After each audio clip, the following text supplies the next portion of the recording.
Hi guys, स्वागत है फिर से एक और नए वीडियो में। वैसे तो उम्मीद करता हूँ कि आप लोग सब ठीक ही होंगे और सारी चीज़ें सही चल रही होंगी आपकी लाइफ में। बट अब बात थोड़ा सा कर लेते हैं इस वीडियो के बारे में। ये वीडियो होने वाला है उन बच्चों के लिए जिनका इस बार सेमेस्टर 3 और सेमेस्टर 4 स्टार्ट होने वाला है, मास्टर्स ऑफ फिजिक्स। और ये जो वीडियो है वो पर्टिकुलर यूनिवर्सिटी बोले तो दिल्ली यूनिवर्सिटी के बच्चों के लिए जिनका MSc physics from department of physics and astrophysics से हो रहा है, उनके रिगार्डिंग जो 3rd सेमेस्टर 4th सेमेस्टर में कोर्स सिलेक्शन या फिर सब्जेक्ट सिलेक्शन का जो प्रोसीजर है उसी पे थोड़ा बहुत हम लोग बात कर लेंगे कि कौन सा सब्जेक्ट किस सेमेस्टर में क्या होने वाला है, कैसे सिलेक्ट करना है पेपर हमको। तो ये बहुत सारी कन्फ्यूजन होती है बच्चों को, तो हम लोग एक एक करके सारी चीज़ें रिजॉल्व करेंगे। आप लोगों से रिक्वेस्ट है कि ये सारा वीडियो कंप्लीट देखें। अगर बीच में थोड़ा सा बैकग्राउंड प्रॉब्लम आती है तो थोड़ा सा उसको इग्नोर करने का ट्राई करें। मैं अगर आपको बता दूं कि जो हमारा ये जो गाइडलाइन है वो रिगार्डिंग है हमारे ऑप्शनल पेपर अलॉटमेंट के। अब ये optional paper allotment semester 3rd में भी है और सेमेस्टर 4th में भी है। जब आप सेमेस्टर 3rd आपका स्टार्ट होगा तो उसके पहले आपको सिलेक्शन प्रोसीजर आपको फॉलो करना पड़ता है। लाइक आपको एक गूगल फॉर्म दिया जाएगा, उसमें आपको सारी चीज़ें फिल करनी होंगी। फिर यूनिवर्सिटी को पता चल जाएगा सेमेस्टर 3rd में क्या लेने जा रहे हो और सेमेस्टर 4th में आपको क्या मिलने वाला है। इन्हीं सब बातों का अच्छी तरीके से हम लोग डिस्कस करने वाले नेक्स्ट स्लाइड में। ओके, नाउ सबसे पहले तो मैं आपको बता दूं कि ये जो स्लाइड्स है या फिर मैं आप बात करूं कि ये जो आपका मटेरियल है जो यहाँ पे शो हो रहा है आपका पीपीटी में, वो मैंने लास्ट ईयर का ही उठाया, जस्ट थोड़ा सा एडिटिंग की है। बट जो इन्फॉर्मेशन है वो सेम है सभी के लिए, थोड़ा बहुत आप लोग कंप्रोमाइज़ करने का ट्राई करना। तो सबसे पहले हम लोग बात कर लेते हैं सेमेस्टर 3rd। ठीक है, पहले मोटी मोटी बातें याद रख लेते हैं। सेमेस्टर 3rd में जो आपके नंबर ऑफ कोर्स होने वाले हैं वो होने वाले 5। मतलब आपको 5 सब्जेक्ट्स के बारे में पढ़ना है या फिर 5 पेपर्स आपके होने वाले हैं। अब इन 5 पेपर्स का अगर मैं थोड़ा कैटेगराइज करूँ इनको, तो आपके कैटेगराइज होते हैं कि सेमेस्टर 3rd में 5 सब्जेक्ट्स में से 2 सब्जेक्ट्स ऐसे हैं या फिर 2 कोर्स ऐसे हैं जो कि कंपलसरी है। इनको आपको चूज करने की ज़रूरत नहीं है, ये अपने आप आपको मिलने वाले हैं। ठीक है, ये कंपलसरी है कि आपको ये मिलेंगे ही। नाउ इसके बाद जो सेकंड कैटेगरी है वो आपकी ऑप्शनल कोर्सेज। ये 3 सब्जेक्ट्स आपको चूज करने की आज़ादी है। आपको ये 3 सब्जेक्ट आपको बताना पड़ेगा डिपार्टमेंट को कि हम लोग ये 3 सब्जेक्ट्स कौन कौन से चूज कर रहे हैं। ओके, इस तरीके से 2 + 3 हो गया 5। Got it. कंपलसरी कोर्सेज आपके 2 होने वाले हैं और जो आपको चूज करना है सेमेस्टर 3rd में वो आपके 3 कोर्स हैं। इस तरीके से हमारे टोटल नंबर ऑफ कोर्स कितने हो जाते हैं, 5। अब बात कर लेते हैं थोड़ा सा कंपलसरी कोर्सेज में। अब ये कंपलसरी कोर्सेज जो है जो कि यहाँ पे सेमेस्टर 3rd में होने वाले हैं, उसमें से पहला जो आपका कोर्स सब्जेक्ट है या कंपलसरी कोर्स है वो आपका NPP बोले तो न्यूक्लियर एंड पार्टिकल फिजिक्स। ठीक है, ये आपका टोटल कैसा है, थ्योरी पेपर है। जैसे कि आपने सेमेस्टर 2nd और सेमेस्टर 1st में कुछ ऐसे सब्जेक्ट्स थे जिनके रिगार्डिंग आपकी लैब भी थी, जैसे SSP हो गया उसकी लैब होती थी, है ना, इलेक्ट्रॉनिक्स हो गया उसकी लैब होती थी, राइट। तो ये 3rd सेमेस्टर में ये प्योर थ्योरी पेपर होने वाला है, इसके रिगार्डिंग आपकी लैब नहीं होगी। ठीक है, सिर्फ क्या है, एक थ्योरी पेपर है, याद रखिएगा। जो सेकंड कंपलसरी कोर्स है वो होने वाला है कंप्यूटेशनल फिजिक्स। ध्यान रखिएगा, ये आपका प्योर लैब कोर्स है, मतलब इसमें सारी चीज़ें लैब के अंदर होंगी। कंप्यूटर में प्रोग्रामिंग होगी रिगार्डिंग C लैंग्वेज। ठीक है, तो आपको कंपलसरी कोर्स समझ में आ गया कि एक आपका कंपलसरी कोर्स है जो प्योर थ्योरी है, दूसरा जो कंपलसरी कोर्स है वो प्योर लैब है। पहला है NPP और दूसरा है कंप्यूटेशनल फिजिक्स। ये सारे बच्चों को मिलने वाला है और ये एसेंशियल है सारे बच्चों के लिए। कंपलसरी कोर्सेज की बात आई थिंक आपको समझ में आ गई होगी। तो इस तरीके से हमको 5 में से 2 सब्जेक्ट्स तो अपने आप मिलने वाले हैं। नाउ बात कर लेते हैं ऑप्शनल कोर्सेज की। ध्यान से सुनिएगा सारी चीज़ें, क्योंकि यहाँ पे बहुत सारी कन्फ्यूजन होती है बच्चों के लिए। नाउ ऑप्शनल कोर्सेज के लिए आपको 2 तरीके की ब्रांचेज खुली रहती हैं। लाइक एक आपकी एक्सपेरिमेंटल वाला ऑप्शन है और दूसरा है आपका थ्योरी वाला ऑप्शन। पहली बात। दूसरी बात क्या है कि हमको पता है कि ऑप्शनल में से हमको कितने सब्जेक्ट सिलेक्ट करने हैं, 3 पेपर हमको सिलेक्ट करने हैं सिर्फ। और 3 सिलेक्ट करने के लिए हमारे पास 2 ऑप्शन है, या तो हम एक्सपेरिमेंटल जा सकते हैं या फिर हम लोग थ्योरी ऑप्शन को चूज कर सकते हैं। अब हम लोग थोड़ा सा देख लेते हैं एक्सपेरिमेंटल का ब्रीफ डिस्क्रिप्शन। एक्सपेरिमेंटल में क्या बोला गया कि आपका जो भी ग्रुप ए आगे जो मैं बताऊंगा इसमें जो भी सब्जेक्ट्स गिवन होंगे उसमें से अगर आप लोग एक चुनते हैं तो उनको 2 माना जाएगा। कैसे, वो भी देख लेते हैं। इसी प्रकार अगर आप लोग ग्रुप बी से चूज करते हैं एक, इसमें लिखा ना 1 फ्रॉम एक, मतलब यहाँ से ग्रुप बी से जो भी आपके सब्जेक्ट लिखे होंगे उसमें से आप लोग एक सेलेक्ट कर सकते हो। नाउ ये ग्रुप सी और ग्रुप डी आपके 4th सेमेस्टर के लिए बताया गया है, बट अभी के लिए मैं बताता हूँ ग्रुप ए और ग्रुप बी के बारे में डिस्कस कर लेंगे। लाइक अगर आप लोग एक्सपेरिमेंटल जाते हो तो अगर आप लोग एक सब्जेक्ट चूज करते हो, जैसे मैं बात कर दूँगा आपके एडवांस इलेक्ट्रॉनिक्स, आपने ये वाला सब्जेक्ट चूज किया तो इसके रिगार्डिंग एक लैब होगी और इसके रिगार्डिंग आपके एक थ्योरी पेपर हो गया। ठीक है, तो आपने एडवांस इलेक्ट्रॉनिक्स एक सब्जेक्ट चूज किया, बट उसमें कितने हैं आपके 2 अपने आप आ गए, एक लैब पेपर काउंट होगा आपका और एक थ्योरी पेपर काउंट होगा। तो इस तरीके से आपके 2 तो आपके हो गए यहाँ से। Got it. Now theory paper की अगर मैं बात कर लूँ, थ्योरी पेपर में क्या है कि आप या तो ग्रुप बी में जो सब्जेक्ट्स आपके गिवन हैं उसमें से आप तीनों चूज कर लो। ठीक है, 3 चूज आप कर सकते हो। यहाँ पे थोड़ा सा मैं आपको बता दूं, जो आपका ग्रुप सी और ग्रुप डी है, सॉरी फॉर क्या बोल सकते हैं मिस अंडरस्टैंडिंग। मैं आपको अगर मैं बताऊं, यहाँ पे जो आपने यहाँ पे 2 सब्जेक्ट यहाँ से आपने चूज कर लिए, ठीक है। अब आपको 3 करने थे ना चूज, 2 तो आपने यहाँ से चूज कर लिए और तीसरा आपका चूज होगा वो होगा आपका ग्रुप सी और ग्रुप डी से। ठीक है, ग्रुप सी और ग्रुप डी से आप लोग एक सब्जेक्ट चूज करोगे। तो इस तरीके से आपके टोटल जो आपका एक्सपेरिमेंटल ऑप्शन वाला हो गया वो हो गया 3। नहीं समझ में आया, आगे भी और अच्छी तरीके से मैं समझाऊंगा। ओके, अगर आप लोग एक्सपेरिमेंटल वाले ऑप्शन में नहीं जाना चाहते हैं तो आप लोग जा सकते हो थ्योरी वाले ऑप्शन में। अब थ्योरी वाले ऑप्शन में क्या क्या आपके पास ऑप्शन है, या तो आप ग्रुप बी में जो भी सब्जेक्ट्स आपके गिवन है उसमें से आप तीनों चूज कर लो। ठीक है, दूसरा ऑप्शन क्या है कि 2 पेपर आप लोग ग्रुप बी से चूज कर लो और 1 पेपर आप लोग ग्रुप सी और ग्रुप डी से चूज कर लो। अब ये ग्रुप बी ग्रुप सी क्या है, ये आगे सब चीज़ें क्लियरिफाई होंगी, अभी के लिए सिर्फ सुन लो। ओके, सो यहाँ से भी आपने देखा कि अगर आप लोग 3 यहाँ से चुनते हो तो आपको 3 + 2 कितने हो गए 5, ये कंप्लीट हो गया। अगर आप इस वाले ऑप्शन के साथ जाते हो कि ग्रुप बी से हम 2 सब्जेक्ट चूज करेंगे, ग्रुप डी और सी में से कोई एक सब्जेक्ट चूज करेंगे, तो आपको तब भी यहाँ पे 2 + 1 3 हो गया और 2 कंपलसरी कोर्सेज थे, तो इस तरीके से आपके 5 सब्जेक्ट्स क्लियर हो गए। ठीक है, गॉट इट। आगे भी बहुत अच्छी तरीके से समझने वाले हैं चीज़ों को, कोई दिक्कत वाली बात नहीं है। नाउ अब हम एक्सपेरिमेंटल वाले ऑप्शन में जाते हैं। मैंने क्या बोला था कि अगर आप लोग एक्सपेरिमेंटल वाले ऑप्शन में जाते हो तो आप कोई एक, अब ये ग्रुप ए में आपके पास 5 लैब्स 5 एक्सपेरिमेंटल सब्जेक्ट्स आपके पास यहाँ पे अवेलेबल हैं। अब इस एक्सपेरिमेंटल में लैब पेपर भी है। लैब पेपर में क्या क्या चीज़ें हो सकती हैं आपकी, थ्योरी और एक्सपेरिमेंटल। ठीक है, अब ये जो 5 सब्जेक्ट्स आपके लिखे हैं ये सारी चीज़ें क्या क्या लेके जाती हैं आपके लैब में हो, लैब इसके साथ इंक्लूडेड है। लैब का मतलब यह है कि इनका एक थ्योरी पेपर भी होगा और एक आपका एक्सपेरिमेंटल पेपर भी होगा, मतलब जहाँ पे आप लोग एक्सपेरिमेंट करोगे। सो फिर से मैं एक बार फिर बता दूँ कि यहाँ से अगर आप लोग एक सब्जेक्ट करते हो तो उसके साथ साथ आपका एक सब्जेक्ट और भी इंक्लूड होगा। कैसे कि आपने मानो नैनो स्केल थ्योरी पेपर लिया तो इसके साथ साथ आपको एक्सपेरिमेंटल भी मिलेगा। आपने एडवांस इलेक्ट्रॉनिक्स चूज किया तो एक थ्योरी पेपर काउंट होगा, एक आपका एक्सपेरिमेंटल काउंट होगा। एडवांस न्यूक्लियर आपने लैब ली तो एक थ्योरी पेपर होगा आपके साथ, एक एक्सपेरिमेंटल होगा। लेजर चूज किया, थ्योरी भी पढ़ी जाएगी और एक्सपेरिमेंट भी किए जाएंगे।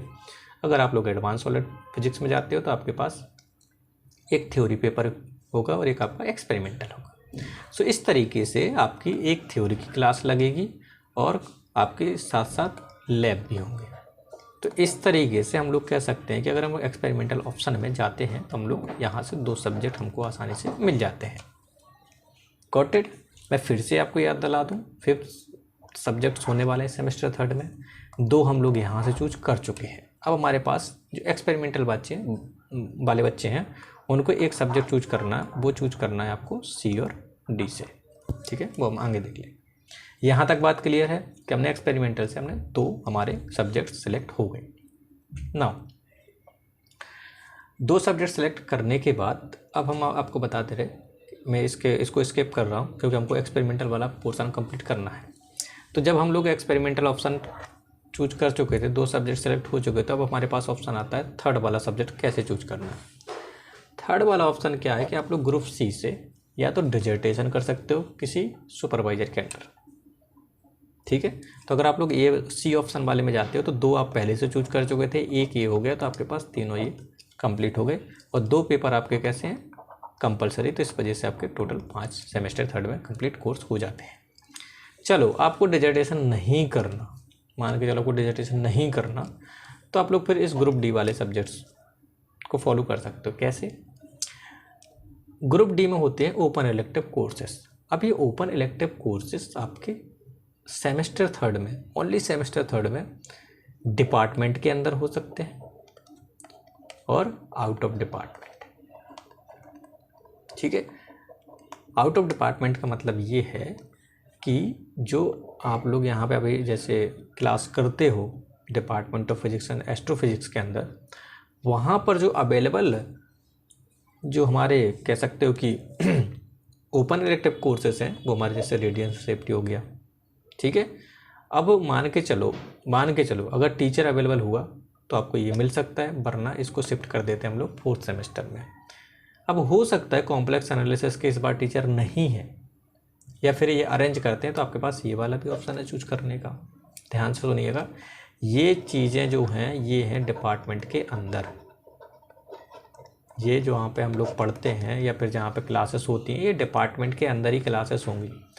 आउट ऑफ डिपार्टमेंट की जो लिस्ट है वो आपको साइट पे मिल जाएगी ड्यू की, कि हम लोग आउट ऑफ डिपार्टमेंट या फिजिक्स के डिपार्टमेंट के बाहर कौन कौन से डिपार्टमेंट में अप्लाई कर सकते हैं फॉर ओपन इलेक्टिव कोर्सेज, वो आपको वहाँ पे लिस्ट मिल जाएगी। तो मोटी मोटी बात ये है कि आपको सेमेस्टर थर्ड में ओपन इलेक्टिव चूज करने के 2 आपके ऑप्शन हैं, या तो डिपार्टमेंट के अंदर कीजिएगा या डिपार्टमेंट के बाहर कीजिएगा। डिपार्टमेंट के बाहर का मतलब जैसे मैं बात करूं, जूलॉजी डिपार्टमेंट हो गया, एंथ्रोपोलॉजी डिपार्टमेंट हो गया, ठीक है, या फिर मैं कहता हूँ ACBR हो गया, केमिस्ट्री डिपार्टमेंट हो गया, मैथ डिपार्टमेंट हो गया, है ना। ये सारे डिपार्टमेंट्स हैं फिजिक्स के डिपार्टमेंट के बाहर, तो आप लोग वहाँ से भी ओपन इलेक्टिव सब्जेक्ट चूज कर सकते हो। Got it?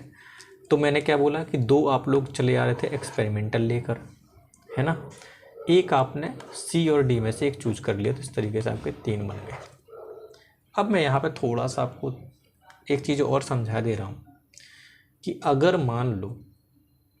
मान लो आपने इस सेमेस्टर में open elective subjects physics department के अंदर चूज कर लिया, ठीक है, तो 4th सेम में आपके पास बाहर जाने का मौका नहीं है। बाहर इन द सेंस कि ओपन इलेक्टिव कोर्स जो है वो बाहर नहीं मिलेगा आउट ऑफ डिपार्टमेंट। दूसरी चीज़, अगर आप आउट ऑफ डिपार्टमेंट से ओपन इलेक्टिव कोर्स चूज करते हो 3rd सेम में, तो 4th सेम में आपके पास ऑप्शन रहता है ओपन इलेक्टिव सब्जेक्ट चूज करने का, ठीक है। अगर आप लोग फिजिक्स के अंदर वाले डिपार्टमेंट से 3rd सेमेस्टर में ओपन इलेक्टिव सब्जेक्ट चूज करते हो, तो आप लोग 4th सेम में ओपन इलेक्टिव सब्जेक्ट चूज नहीं कर पाओगे, इसकी जगह आपको एडवांस कोर्स चूज करने पड़ते हैं। और अगर आप लोग आउट ऑफ डिपार्टमेंट में 3rd सेमेस्टर में ओपन इलेक्टिव चूज करते हो, तो आपके पास ऑप्शन रहता है कि आप 4th सेम में फिजिक्स डिपार्टमेंट के अंदर जो भी ओपन इलेक्टिव कोर्स अवेलेबल हैं वो भी आप लोग ले सकते हो। तो ये आपके पास एक एक्स्ट्रा इन्फॉर्मेशन मैंने बता दी जो कि आपको यूजफुल होगी। इतनी बात क्लियर है ना? ये तो हो गया एक्सपेरिमेंटल का कि 2 सब्जेक्ट वहाँ चूज किए थे और एक हम लोगों ने यहाँ से कर लिया, ये डिजर्टेशन या फिर हमने ओपन इलेक्टिव कोर्सेस, ठीक है ना। अब हम लोग बात कर रहे थे थ्योरी पेपर की। थ्योरी पेपर में मैंने आपको बताया कि या तो आप लोग ग्रुप बी से तीनों सब्जेक्ट सेलेक्ट कर सकते हो। अगर आप लोग ग्रुप बी से सिर्फ 2 सब्जेक्ट चूज करते हो, तो तीसरा सब्जेक्ट आपको ग्रुप सी और ग्रुप डी में, जैसे मैंने एक्सपेरिमेंटल में बताया, वैसे ही चूज करना है। Got it? अब इसमें से थोड़ा सा देख लो कि ग्रुप बी में आपके पास यहाँ पे 6 चॉइसेस हैं। 6 में से आपको एटलीस्ट 2 तो आपको चूज करनी ही है। जैसे किसी का मन होगा कि मैंने GTR ले लिया एस्ट्रो ले लिया, ठीक है भाई। किसी ने कहा भाई मैं कंडेंस लूँगा, प्लाज्मा लूँगा, ठीक है, कोई दिक्कत नहीं। किसी ने कहा कि मैं क्यूएफटी लूँगा, इसके अलावा कोई एक सब्जेक्ट लूँगा, कोई दिक्कत नहीं। ये तो हो गए 2 सब्जेक्ट के बाद। बट यहाँ पे थोड़ा सा एक चीज़ याद रखना है कि अगर आपने चूज किया पार्टिकल फिजिक्स तो आपको क्यूएफटी लेनी ही पड़ेगी। फिर से सुनिएगा, अगर आपने पार्टिकल फिजिक्स चूज किया तो आपको क्यूएफटी मिलेगी। तो इस तरीके से आपको पार्टिकल के साथ क्यूएफटी आने वाली है, तो आपके 2 पेपर अपने आप हो गए। कोई चांसेस नहीं कि आप पार्टिकल फिजिक्स के अलावा क्यूएफटी के अलावा कोई दूसरा सब्जेक्ट चूज कर लो, नहीं, ठीक है। तो ये तो बात हो गई 2 सब्जेक्ट सेलेक्ट करने की कि 2 आप यहाँ से सेलेक्ट करोगे, एक आप डिसर्टेशन या फिर ओपन इलेक्टिव कोर्स ले सकते हो। दूसरी बात, आप यहाँ से 3 सब्जेक्ट भी सिलेक्ट कर सकते हो, कोई दिक्कत नहीं, ठीक है। तीनों सब्जेक्ट आप ले सकते हो। जैसे आपने कहा कि मैं जीटीआर एस्ट्रो कंडेंस मैटर लूँगा, कोई दिक्कत नहीं। किसी ने कहा भाई मैं जीटीआर प्लाज्मा एस्ट्रो लूँगा, कोई दिक्कत नहीं। किसी ने कहा मैं क्यूएफटी कंडेंस जीटीआर ले, कोई दिक्कत नहीं। बट अगर आप लोग किसी ऑप्शन में पार्टिकल फिजिक्स लेते हो तो आपको क्यूएफटी लेनी ही पड़ेगी। ये रिस्ट्रिक्शन है। क्यों? क्योंकि पार्टिकल फिजिक्स में बिना क्यूएफटी पढ़े आप लोग चीज़ें नहीं समझ पाओगे, तो इसलिए क्यूएफटी एसेंशियल हो जाती है फॉर पार्टिकल फिजिक्स। बट अगर आप लोग क्यूएफटी पहले चूज करते हो तो आप पार्टिकल लो ना लो, ये कोई दिक्कत वाली बात नहीं है। Got it. यहाँ से अगर आप लोग 2 सब्जेक्ट उठाओगे तो आपके पास ऑप्शन रहेगा डिजर्टेशन का 3rd वाला, या फिर ओपन इलेक्टिव जा सकते हो। तो इस तरीके से 3 हो जाते हैं। और हो सकता है किसी को तीनों थ्योरी पेपर यहाँ से लेने हैं तो वो भी ले सकता है, ध्यान रखिएगा, ठीक है। अब यहाँ पर आपको आई थिंक कोई डाउट होना नहीं चाहिए कि कैसे हमको कोर्स सिलेक्शन करने हैं, कैसे हमको चीज़ें मैनेज करनी है, लाइक 2 पेपर कौन से चूज करने हैं और कहाँ से एक पेपर करना। तो मैं फिर से इन शॉर्ट बता दे रहा हूँ जो भी हम लोगों ने डिस्कस किया अभी तक। सेमेस्टर 3rd में कितने सब्जेक्ट होने वाले हैं? 5। 2 कंपलसरी मिलने वाले हैं, ऑप्शनल आपको चूज करने के लिए दिए जाएंगे, ठीक है। कंपलसरी पेपर में न्यूक्लियर फिजिक्स होने वाला है और दूसरा अपना होने वाला है कंप्यूटेशनल फिजिक्स। न्यूक्लियर फिजिक्स पूरा थ्योरी पेपर है और दूसरा वाला जो कंपलसरी पेपर है वो प्रॉपर लैब वाला है जिसमें आप लोग प्रोग्रामिंग करोगे। अब आए ऑप्शनल सब्जेक्ट में। ऑप्शनल सब्जेक्ट में हमारे पास 2 ऑप्शन खुल जाते हैं, या तो हम लोग एक्सपेरिमेंटल जा सकते हैं या फिर हम लोग थ्योरी पेपर में जा सकते हैं, ठीक है। नाउ अगर हम लोग एक्सपेरिमेंटल में जाते हैं तो जो ग्रुप ए में जो हमारे सब्जेक्ट थे 5 लैब्स थी, उसमें हमारा क्या है कि अगर हम लोग कोई एक पर्टिकुलर लैब लेते हैं तो उसमें एक थ्योरी पेपर भी होगा, एक एक्सपेरिमेंट वाला पेपर होगा। तो इस तरीके से हम लोग वहाँ पे 2 सब्जेक्ट काउंट हो सकते हैं किसी एक पर्टिकुलर यूनिट के अंदर। और एक जो बचा हुआ सब्जेक्ट है वो हम लोग ले सकते हैं सी और डी से, ठीक है, ठीक है। यहाँ पे बी सब्जेक्ट्स भी ले सकता है, बट मुझे नहीं लगता कि यहाँ पे कोई ऑप्शन अभी अवेलेबल है कि आप लोग थ्योरी पेपर भी साथ में ले सकते हो। बट ये कंफर्म है ग्रुप सी और ग्रुप डी से आप लोग एक कोई पर्टिकुलर चीज़ उठा सकते हो। लाइक ग्रुप सी से आप लोग डिजर्टेशन उठा सकते हो, ग्रुप डी से आप लोग कोई ओपन इलेक्टिव सब्जेक्ट उठा सकते हो। अगर आप लोग एक्सपेरिमेंटल ऑप्शन में नहीं जाते हो तो थ्योरी पेपर ले सकते हो। थ्योरी पेपर में क्या है कि आप लोग ग्रुप बी में जो मैंने 6 सब्जेक्ट बताए थे उसमें से 3 ले सकते हो, और अगर 3 नहीं लेने तो 2 ले सकते हो ग्रुप बी से, और सी और डी से आप लोग एक पेपर ले सकते हो, ठीक है। तो ये थ्योरी पेपर वाला ऑप्शन हो गया। ये मैंने कुछ सब्जेक्ट्स आपको बताए एक्सपेरिमेंटल ऑप्शन के कि आप लोग कौन कौन सी लैब ले सकते हो। यहाँ पे देख सकते हो ये सीट्स लिखी हैं, ये आप लोग अपनी सीट के हिसाब से देख लीजिएगा कहाँ अप्लाई करना है, ठीक है। नाउ थ्योरी पेपर मैंने बता दिया कि पार्टिकल आपको लेना ही पड़ेगा, पार्टिकल अगर ली है तो क्यूएफटी आपको लेनी पड़ेगी, ये थोड़ा सा याद रखिएगा। ये आपका डिजर्टेशन वाली बात हो गई कि आपको डिजर्टेशन आप किसके अंडर करना चाहते हो, ये आपके ऊपर आपको डिसाइड करना है, ठीक है। ओपन इलेक्टिव सब्जेक्ट हो सकता है, गॉट इट। ये आपके एक ऑप्शन है, लाइक आप लोग डिजर्टेशन लोगे अगर 2 पहले ले चुके हैं फिर ओपन इलेक्टिव, ठीक है। तो ओके नाउ तो इस तरीके से हमारे सेमेस्टर 3rd की कंप्लीट बात हो जाती है। यहाँ तक कोई दिक्कत है नहीं है ना? Got it. नाउ अब 4th सेम में भी बात कर लेते हैं। सेमेस्टर 4th में भी कितने सब्जेक्ट होने वाले हैं? 5, जिसमें से एक तो कंपलसरी है। अब बाकी के बचे हुए 4 कैसे सिलेक्ट करना है वो भी देख लेते हैं, ठीक है।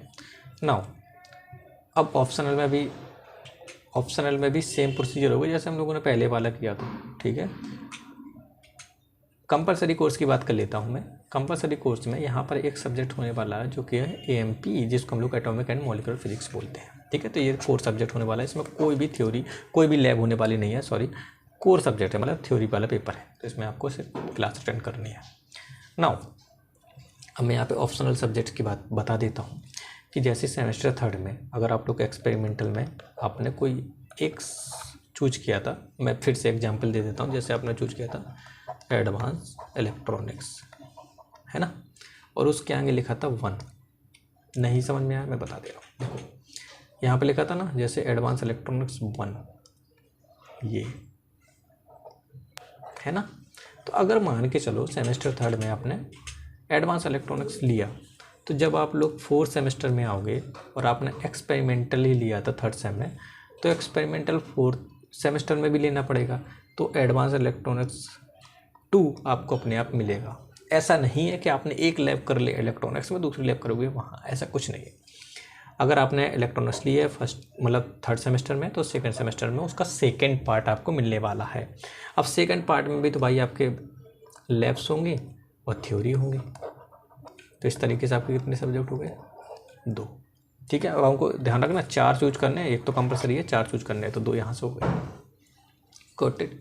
सिमिलरली फॉर थ्योरी पेपर, अगर आपके पास 2 ऑप्शन थे, या तो आप लोग 2 सब्जेक्ट चूज करो या फिर 3 सब्जेक्ट चूज करो।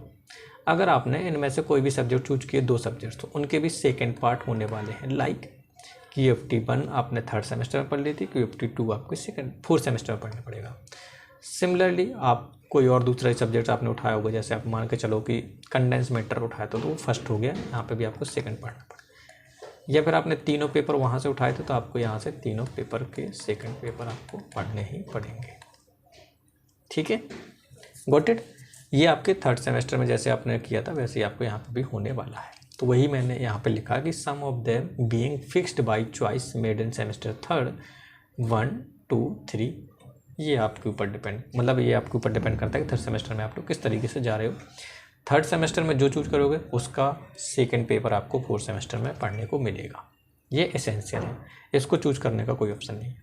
ठीक है, चूज करने का ऑप्शन बाद में खुलता है, लाइक आप लोग एडवांस कोर्सेज में भी जा सकते हो। मैं यहाँ पे फिर से बता दे रहा हूँ, जैसे कि आप एक्सपेरिमेंटल ऑप्शन खुलेगा, एक्सपेरिमेंटल ऑप्शन में अब यहाँ पर ए वाले ग्रुप पे उसके सेकंड पेपर लिखे हुए हैं।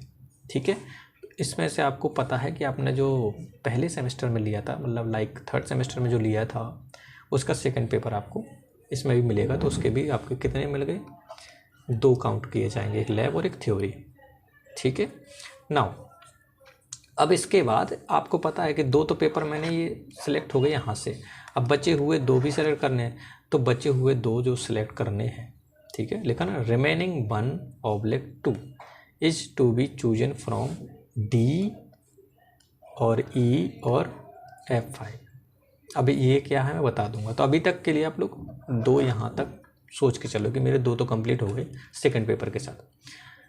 इसी प्रकार थ्योरी पेपर में आपने अगर वहाँ पे 2 लिए थे, तो 2 यहाँ पर आपके सेकंड पेपर हो जाएंगे। ठीक है, थ्योरी के कितने ऑप्शन थे आपके पास, 2, 3, या तो 2 ले सकते हो या 3 ले सकते हो। तो जो 2 पेपर लिए थे उसके सेकंड पेपर यहाँ पे होंगे, और अगर आपने तीनों लिए थे तो तीनों आपके 2 सेकंड पेपर होंगे। ठीक है, जैसे कि QFT1 पहले में पढ़ लिए तो QFT2 यहाँ पढ़नी पड़ेगी। तो इस तरीके से आपकी ये चीज़ें होने वाली है ना। अब हम लोग बात कर लेते हैं कि अगर मान के चलो कि आपके पास 2 पेपर थे, तो आपके पास 2 ऑप्शन खुले हुए हैं, है ना। अगर आपने 3 लिए तो आपके पास 1 ऑप्शन बचा है। गॉट इट, क्योंकि हमको 4 कंप्लीट करने हैं ना। अब हम लोग ये चूज कहाँ से करेंगे ये भी देख लेते हैं। बात कर लेते हैं किसकी, एक्सपेरिमेंटल वाले की।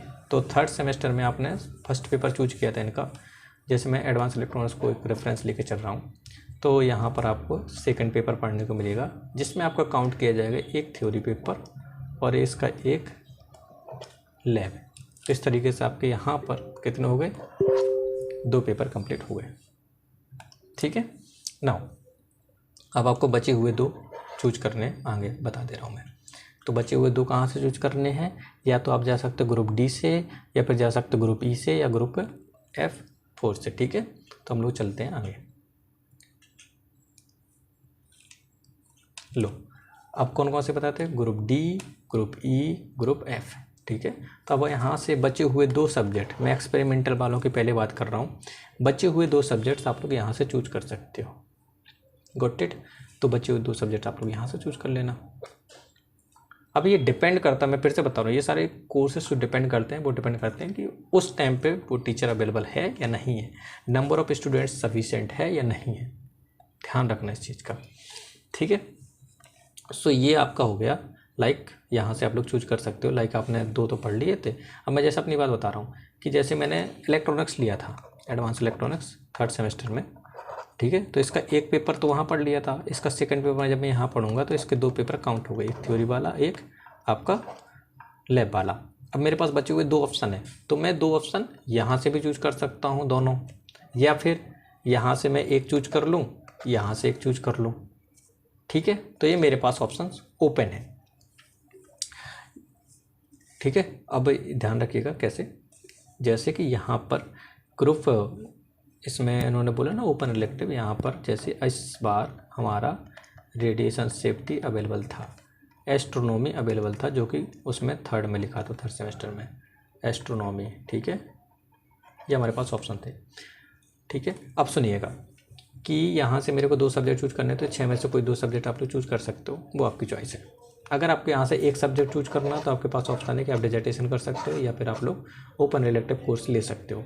ये ओपन रिलेटिव कोर्स उन बच्चों के लिए जिन्होंने 3rd सेमेस्टर में बाहर से ओपन रिलेटिव लिया था। जो अंदर थे डिपार्टमेंट ऑफ फिजिक्स में 3rd सेमेस्टर में ओपन रिलेटिव में, वो यहाँ ये रिस्ट्रिक्शन उनके लिए है कि आप यहाँ नहीं चूज कर सकते। ये सिर्फ जिन्होंने 3rd सेमेस्टर में बाहर से ओपन रिलेटिव लिया था, वो यहाँ से दोबारा ओपन रिलेटिव ले सकते हो। गॉट इट, ठीक है। तो इस तरीके से आपके 4 सब्जेक्ट कंप्लीट हो जाते हैं ना। ये तो हो गया हमारा एक्सपेरिमेंटल की बात। अब हम लोग बात कर लेते हैं थ्योरी पेपर में। अब थ्योरी पेपर में क्या बोला गया था, थ्योरी पेपर में बोला गया था कि अगर आप लोग जो आपके एक्स्ट्रा सब्जेक्ट बचे हुए हैं वो आप लोग ग्रुप सी से चूज कर सकते हो, ग्रुप डी से, ग्रुप ई से, ग्रुप एफ से, ठीक है ना। अब सुनिएगा ध्यान से, इसको पहले थोड़ा मैं इरेज कर दूं तो आई थिंक और भी ज़्यादा क्लियर हो जाएगा।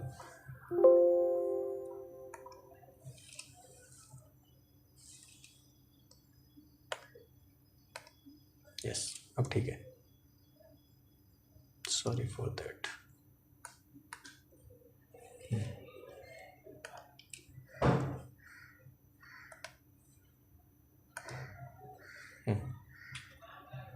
ठीक है।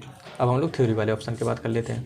थ्योरी में अपने 2 पेपर चूज कर सकते हो, 3 ये 3rd सेमेस्टर में डिसाइड करने के बाद इसको यहाँ पे सेकंड पेपर मिलने वाले हैं, इसके भी 3 सेकंड पेपर मिलने वाले हैं, बट हमको 4 चूज करने हैं, तो आपके पास अकॉर्डिंग टू दीज ये ऑप्शन खुले हुए हैं। बट आपको जो बचे हुए सब्जेक्ट्स हैं वो आपको चूज करने हैं ग्रुप सी से, ग्रुप डी से, ग्रुप ई से, या फिर ग्रुप एफ से। ग्रुप एफ वाला मैं फिर से बता दे रहा हूँ, ग्रुप एफ वाला जो है वो ओपन इलेक्टिव है। अगर आपने ओपन इलेक्टिव बाहर से चूज किया था तभी आप लोग एफ वाला जो ग्रुप है वो आपको खुला हुआ है। बट अगर आपने फिजिक्स डिपार्टमेंट के अंदर ही वो वाला चूज किया था ओपन इलेक्टिव, तो वो एफ वाला ऑप्शन आपके पास नहीं है, ध्यान रखिएगा। अब सी डी ई में आपको फिर से आपने पढ़ लिए सब्जेक्ट जो भी है, ये ध्यान रखिएगा। सी वाला जो ऑप्शन है वो थ्योरी वाले बच्चों के लिए खुला हुआ है। तो फिर से मैं बता दूं, आपने जो 2 सब्जेक्ट या फिर 3 सब्जेक्ट आपने 3rd सेमेस्टर में चूज किए तो उसके सेकंड पेपर यहाँ पे अवेलेबल है। ओके, सो आप इसमें भी जा सकते हो, जिसने 2 चूज किए तो यहाँ पे 2 मिल जाएंगे, जिनको 3 चूज किए तो उनको 3 मिल जाएंगे। तो इस तरीके से आपके सब्जेक्ट्स जो हो सकते हैं, इसके अकॉर्डिंग 2 कंप्लीट हो गए, इसके अकॉर्डिंग आपके 3 कंप्लीट हो गए, इसके अकॉर्डिंग आपको 1 चूज करना है, इसके अकॉर्डिंग आपको 2 चूज करने हैं। अब ये 2 और 1 आप लोग चूज कर सकते हो सी डी ई एफ वाले ऑप्शन से।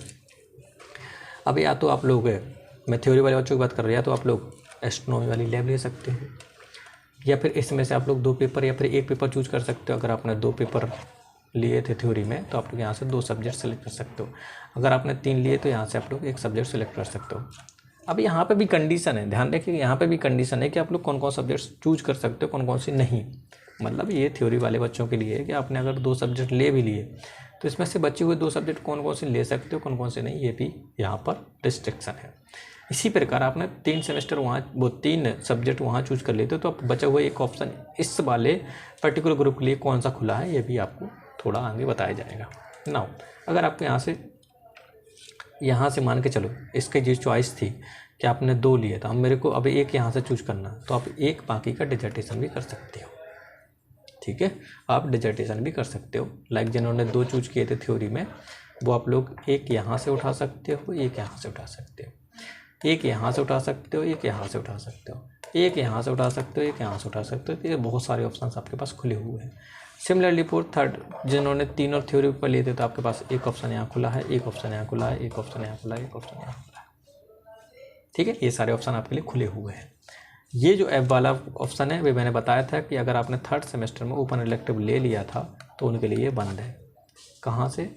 डिपार्टमेंट ऑफ फिजिक्स से अगर आपने ओपन इलेक्टिव सब्जेक्ट लिया था तो ये ऑप्शन आपके लिए बंद है।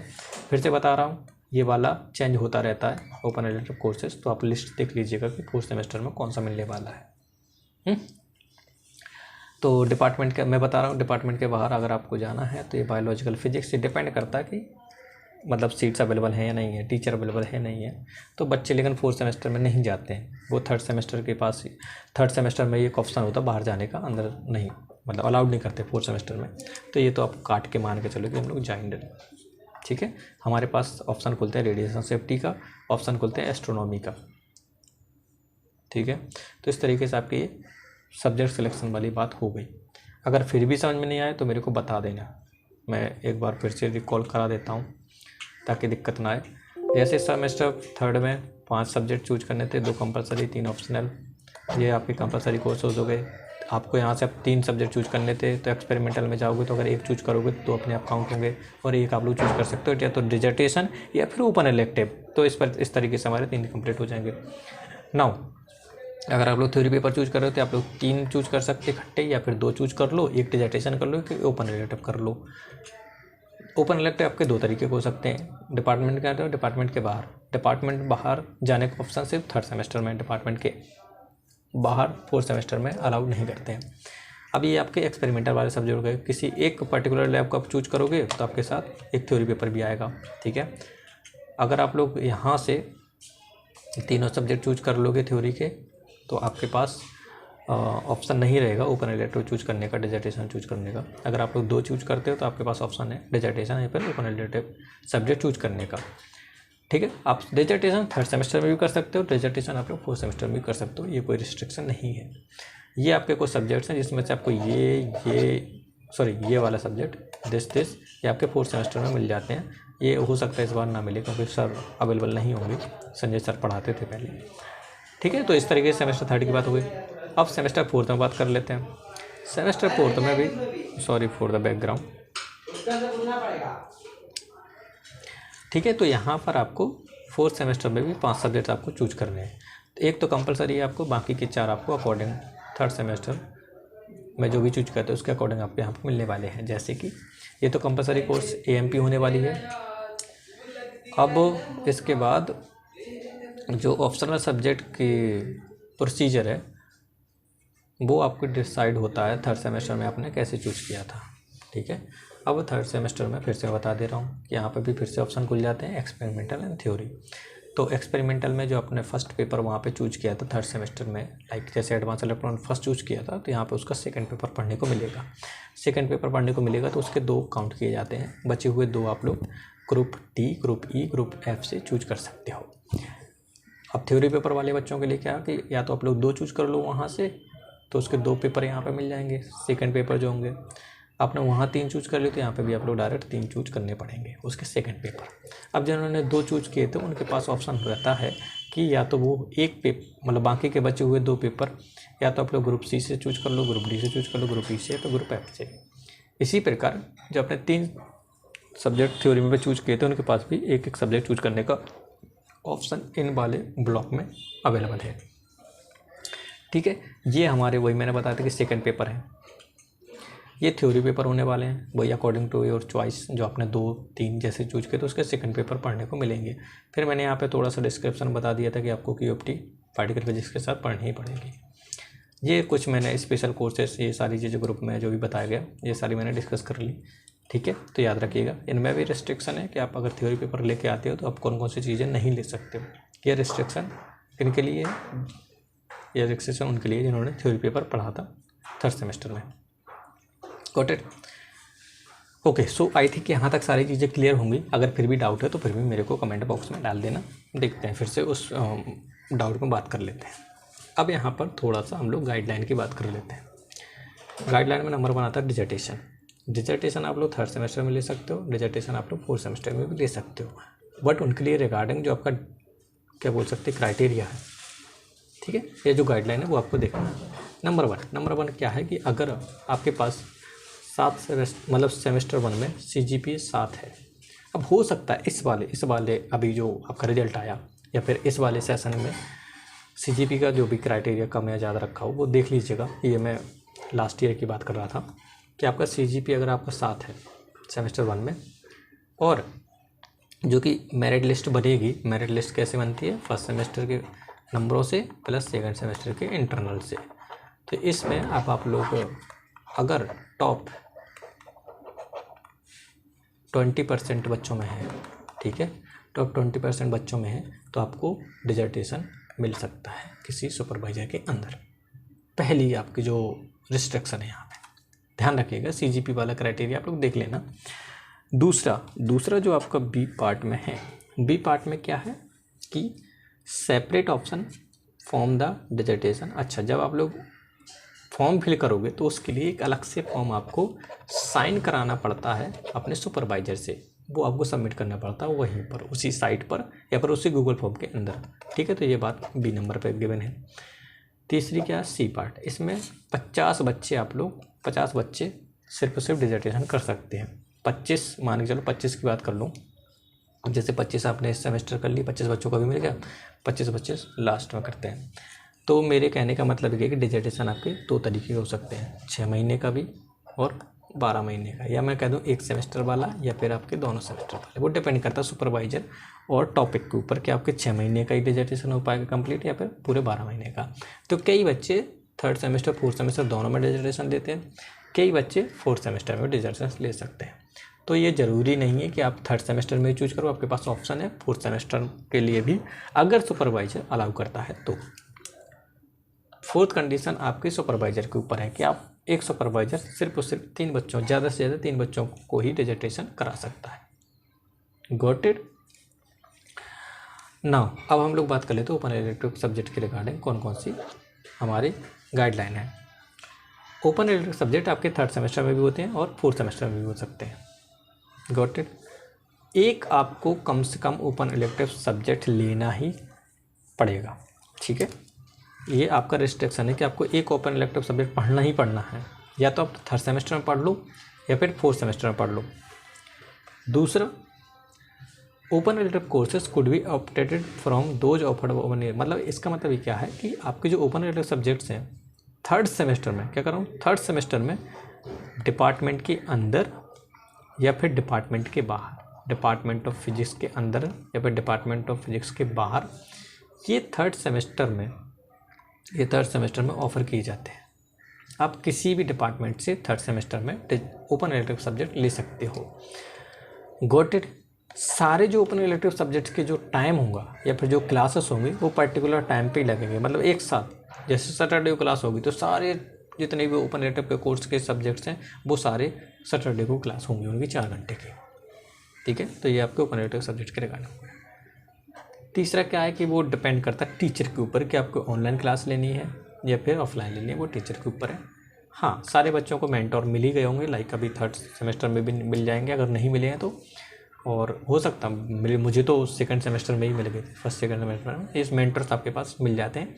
अगर कोई कन्फ्यूजन होती है रिगार्डिंग एकेडमिक तो आप लोग उनके साथ डिस्कस कर सकते हो, ठीक है।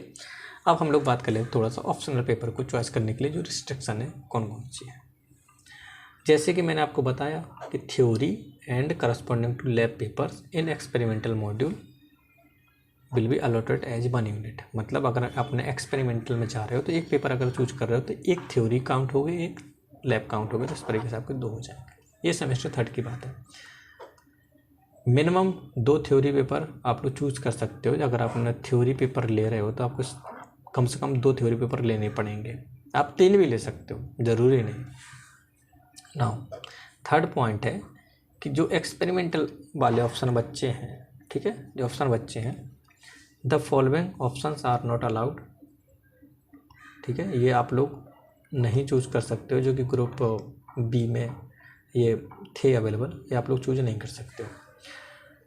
Now only 1 course can be allotted from each of the following pairs of electives, plasma and particle physics 1। ये आपके पास ओपन इलेक्टिव सब्जेक्ट्स, ये इलेक्टिव सब्जेक्ट्स आपके पास अवेलेबल होते हैं लाइक पेयर में। Only one course can be allotted from each of the following pairs of electives, plasma लो या फिर आपके पास ये इसमें से कोई एक ले सकते हो आप लोग, लिखा ना, so only one course can be allotted. ठीक है, तो ये आप लोग, लेकिन मतलब ये सारी चीज़ें जो आपकी प्लाज्मा हो गया, पार्टिकल होते हैं, ये 4th सेमेस्टर में ही मिलती हैं, ये 3rd सेमेस्टर में नहीं मिलती एज इलेक्टिव अगर आप लोग लेते हो, ध्यान रखिएगा, क्योंकि टीचर अवेलेबल नहीं होते हैं या फिर नंबर ऑफ सीट्स भी उतनी नहीं होती है, तो 4th सेमेस्टर में ये ऑप्शन खुल जाता है। ठीक है, तो अभी के लिए इसको सस्पेंस में डाल के चलिएगा, ये 3 आप लोग याद रखिएगा। अब हम लोग 4th सेमेस्टर की बात कर लेते हैं कि अगर आप लोगों ने एक्सपेरिमेंटल के पार्ट 1 में जो चूज की है वो आपके सेकंड पेपर बन के 4th सेमेस्टर में आएगी, वही लिखा है इसमें, गॉट इट। जैसे कि अगर मान के चलो आपने प्लाज्मा फिजिक्स 1 इन सेमेस्टर 3rd में लिया, तो वो अपने आप मिल जाएगी प्लाज्मा 2nd, ये अपने आप वाली है, ये थ्योरी पेपर हो या फिर ये थ्योरी वाले बच्चों के लिए। ठीक है, नाउ स्पेशल पेपर जो आपका न्यूक्लियर एस्ट्रोफिजिक्स है can not be allotted together in elective theory paper astrophysics. इसका मतलब क्या है कि मान के चलो आपने 3rd सेमेस्टर में एस्ट्रो ले लिया, ठीक है, एस्ट्रो का 1 पेपर ले लिया, तो ऑब्वियसली जब आप लोग 4th सेमेस्टर में आओगे तो एस्ट्रो का 2nd पेपर आएगा। अब आप ये नहीं कर सकते हो कि आपके पास जो बचा हुआ ऑप्शन है उसमें से आप लोग एक न्यूक्लियर एस्ट्रोफिजिक्स पढ़ लो, तो वो नहीं है, क्योंकि आप एस्ट्रो पढ़ चुके, तो आप लोग ये वाला ऑप्शन आपके पास क्लोज है, ये आप नहीं पढ़ सकते हो। ये किन बच्चों के लिए, ये एस्ट्रोनॉमी एंड एस्ट्रोफिजिक्स वाले बच्चों के लिए। 3rd पॉइंट क्या है, a special course can only run if number of student for at least 10। अब वो जो भी स्पेशल कोर्स 6 बताए थे उसमें से आप कह सकते हो कि तभी पॉसिबल है जब बच्चे कम से कम कितने हो, 10 हो, वरना टीचर नहीं अवेलेबल होते हैं। तो आप लोग देख लीजिएगा, ग्रुप बना लीजिएगा, अगर आप लोग कोई पर्टिकुलर सब्जेक्ट पढ़ना चाहते हो एज ए ग्रुप, तो आपके पास कम से कम 10 बच्चे होने चाहिए। 4th वाला पॉइंट है कि 2 separate time slots will be assigned to the special theory courses according the following. ये 4th सेमेस्टर की बात है कि अगर आप लोग स्पेशल थ्योरी कोर्स अगर आप लोग पढ़ रहे हो तो वो टाइम स्लॉट अलग अलग हो सकते हैं, कोई बड़ी बात नहीं है। जैसे कि अगर मतलब मेरे भी टाइम पे देख लो कि मैं जैसे ये वाले पेपर पढ़ता हूँ, कहते मतलब जैसे मैंने अप्लाइड फिजिक्स लिया, तो अप्लाइड फिजिक्स की क्लासेस का टाइम अलग है, तो जो 4th वाला स्पेशल कोर्स है जैसे रेडिएशन सेफ्टी हो गया, तो उसके लिए मैं अलग टाइम है, तो ये अलग अलग बात है, ये 4th सेमेस्टर की बात है। ठीक है, फिर लिखा maximum of 2 such course at different time slot can be allotted, वही है मतलब जो मैंने अभी यहाँ पे आपको बताया। अब इसके बाद आपका जो अगला पॉइंट है, अमंग 3 कोर्सेज जैसे non linear dynamics, nuclear safety and security, nuclear astrophysics can only 1 can be allotted since classes for these 3 run in parallel. मतलब अगर आप लोग इनमें से अगर चूज करना चाहते हो तो इनमें सिर्फ एक ही चूज कर सकते हो। क्यों? क्योंकि इनकी क्लासेस एक साथ चलती हैं। ऐसा नहीं है कि आपने नॉन लीनियर डायनामिक्स भी ले लिया, न्यूक्लियर भी चूज कर लिया। अब ऐसा तो है नहीं कि सेम टाइम पे क्लासेस है तो आपको कोई एक ही चूज करना पड़ेगा। इसलिए आप लोग यहाँ पे देख सकते हो, इसमें देख लीजिएगा, ये जो सेम कलर वाले हैं ना, इनकी क्लासेस सेम चलती हैं। इसी प्रकार इनकी क्लासेस सेम चलती हैं, तो आप लोग यहाँ से चूज करने का ऑप्शन है कि आप लोग या तो ये चूज करो या फिर ये चूज करो। ठीक है, तो ये सेम कलर का मतलब ये है कि इनकी क्लासेस सेम टाइम पे चलती हैं, ध्यान रखिएगा। इसी प्रकार इसमें भी लिखा है कि अगर आप लोग अप्लाइड फिजिक्स लेते हो, सुपर कंडक्टिविटी लेते हो, सुपर फ्लूइडिटी लेते हो, फिनोमेना लेते हो, इनमें सिर्फ आप लोग एक ले सकते हो क्योंकि इनकी क्लासेस भी सेम टाइम पे चलती हैं। तो इसलिए जो सेम कलर वाला चीज़ है वो आपको यहाँ से समझ में आना जाना चाहिए कि इनका टाइम सेम है, इसलिए आप लोग यहाँ से एक चूज करो, इनका टाइम सेम है इसलिए यहाँ से आप लोग यहाँ से चूज करो। ठीक है, got it? Okay, so now इसके बाद ये सारी चीज़ें, ये कोई बड़ी बात नहीं, इसको कोई डिस्कस करने की चीज़ है नहीं। तो इस तरीके से हमारी कंप्लीट बात हो जाती है, लाइक जो भी हम लोगों ने अभी तक डिस्कस किया था।